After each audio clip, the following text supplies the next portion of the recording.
Good morning students, कैसे हैं आप सब। तो आज हम हमारी हिंदी ऑनलाइन क्लास में हिंदी पाठमाला के चैप्टर नंबर 16 हमारे पेड़, इसकी रीडिंग स्टार्ट करेंगे। तो आप सभी अपनी बुक्स ओपन कर लीजिए, पेज नंबर 71 हम रीडिंग स्टार्ट करेंगे। चलिए रीडिंग स्टार्ट करते हैं।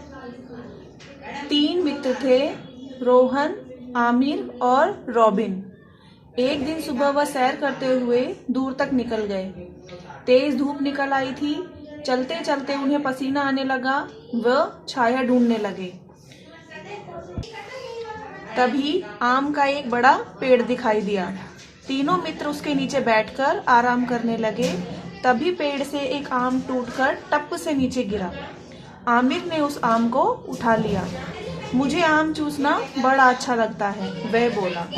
तो जो 3 दोस्त थे उनके क्या नाम थे? रोहन, आमिर और रॉबिन।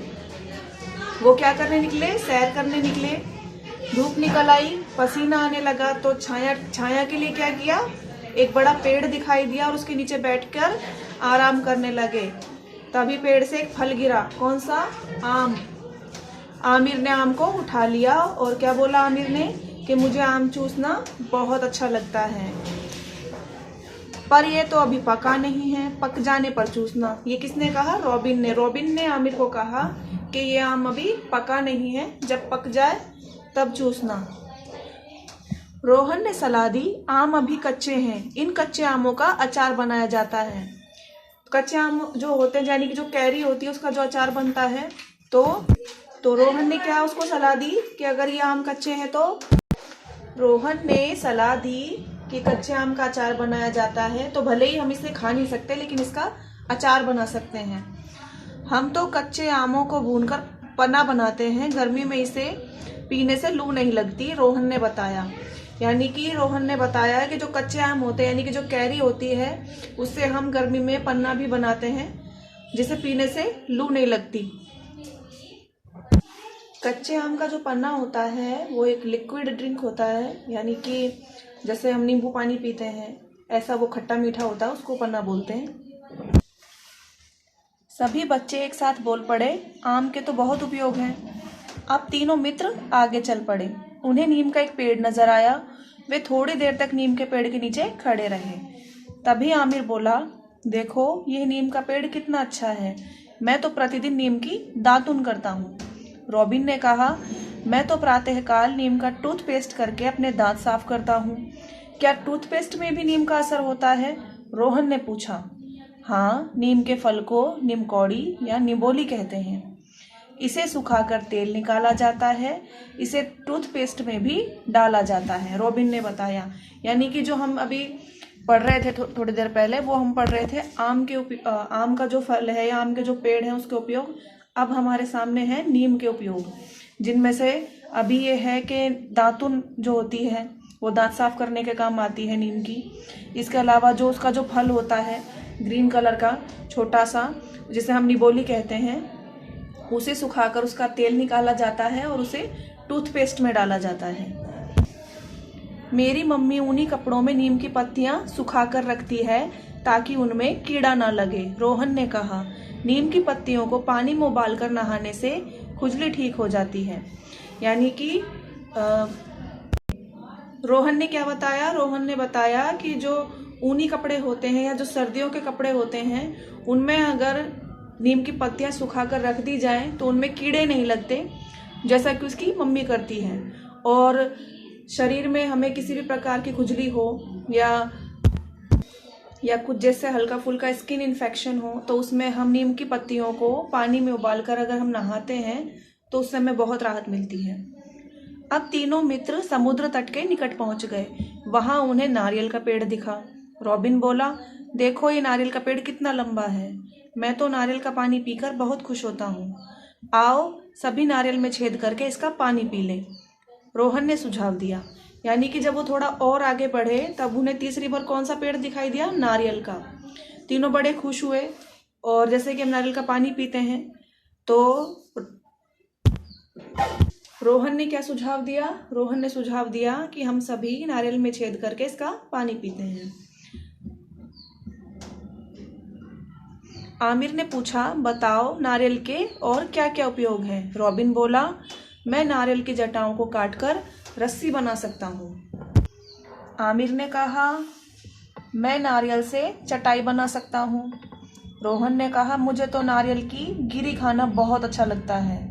रॉबिन ने बताया, नारियल की गरी को सुखाकर खोपरा तैयार किया जाता है। खोपरे को पेर कर नारियल का तेल निकाला जाता है, जिसे हम क्या कहते हैं, कोकोनट ऑयल। यानी कि नारियल के भी हमारे सामने कितने उपयोग हैं। जैसे उसको काट कर उसकी रस्सी बनती है, चटाइयाँ बनती हैं नारियल से, और जो गीला नारियल होता है, जैसे हम उसकी जो गिरी होती है उसे खाने के काम में लेते हैं, और जब वो सूख जाता है तो खोपरा बनकर तैयार हो जाता है, वो भी हमारे खाने के भी काम आता है और ऑयल निकालने के भी काम आता है, और उसके ऑयल को हम कोकोनट ऑयल कहते हैं। ये सिर में, बालों में लगाने के काम आता है, जिससे बाल लंबे और काले होते हैं।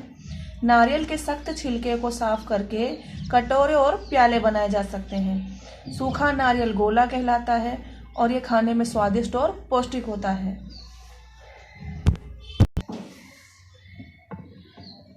मिठाइयों में भी इसका प्रयोग होता है। सोचो, ये पेड़ हमारे लिए कितने उपयोगी हैं, इनके बिना हमारा जीवन अधूरा है। जैसे कि वो तीनों जब थक गए थे तो वो छाया के लिए पेड़ के नीचे बैठे थे, लेकिन सोचो, पेड़ हमें सिर्फ छाया ही नहीं देते, बल्कि हम आश्रय के लिए, भोजन के लिए, कितनी सारी चीज़ों के लिए उन पर निर्भर हैं, ईंधन के लिए। तो पेड़ हमारे लिए बहुत उपयोगी हैं। तो यहाँ हमारे चैप्टर की रीडिंग जो है वो फिनिश होती है। अब हम इसके हार्ड वर्ड्स डिस्कस करेंगे। तो आप सभी अपनी नोटबुक्स ओपन कर लीजिए और चैप्टर का नेम मेंशन करेंगे, डेट मेंशन करेंगे, हार्ड वर्ड स्टार्ट करेंगे। चलिए लिखना स्टार्ट करेंगे। सबसे पहले डेट मेंशन कीजिए। ये सब मेंशन करने के बाद शब्दार्थ स्टार्ट करेंगे। नंबर 1 पे लिखेंगे सैर। सैर का मतलब क्या होता है?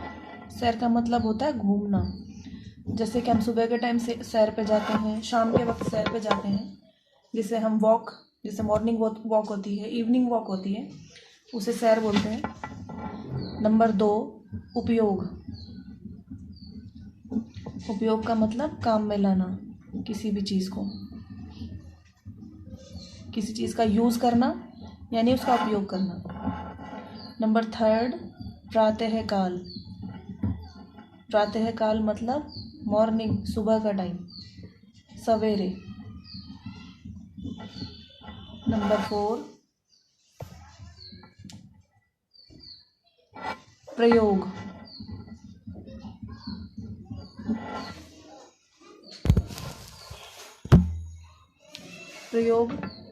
प्रयोग करना, किसी भी चीज़ को इस्तेमाल करना। नंबर 5 पौष्टिक। पौष्टिक मतलब ताकत देने वाला, जैसे पौष्टिक खाना, जिससे हमें ताकत मिलती है।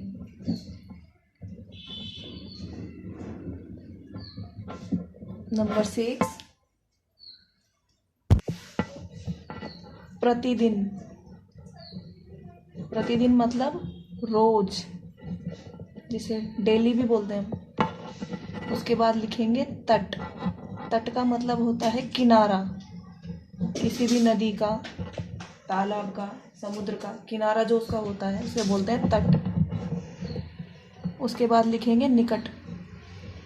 निकट का मतलब होता है पास या समीप। लास्ट स्वादिष्ट। स्वादिष्ट मतलब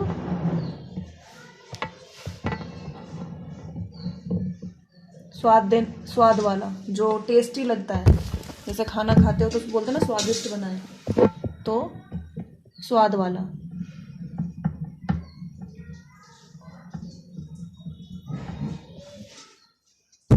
एक बार आप अच्छी से एक बार फिर से देख लीजिए। नोटबुक में 9 है। अगर कहीं किसी का कुछ छूट गया हो तो वो फिर से लिख सकता है।